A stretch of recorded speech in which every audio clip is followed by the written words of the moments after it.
আসসালামু আলাইকুম। আজ রান্না করছি কোরবানির মাংস। এখানে আমি 10 কেজি গরুর মাংস নিয়েছি। দিয়ে দিচ্ছি গরম মশলা, পরিমাণ মতো হলুদ, মরিচের গুঁড়ো, ধনিয়া গুঁড়ো, তারপরে দিয়ে দিচ্ছি আদা, রসুন আর জিরার পেস্ট, দিয়ে দিচ্ছি লবণ পরিমাণ মতো, সয়াবিন তেল। সবগুলো উপকরণ দিয়ে আমি খুব ভালোভাবে মাংসটাকে একটু মেখে নেব।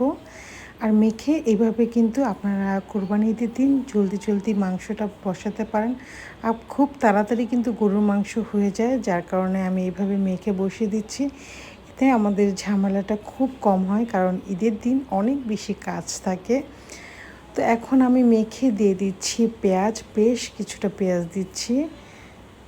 তো মাংসটা বসানোর পর কিছুক্ষণ পর আমি নেড়ে দিচ্ছি যেন লেগে না যায়।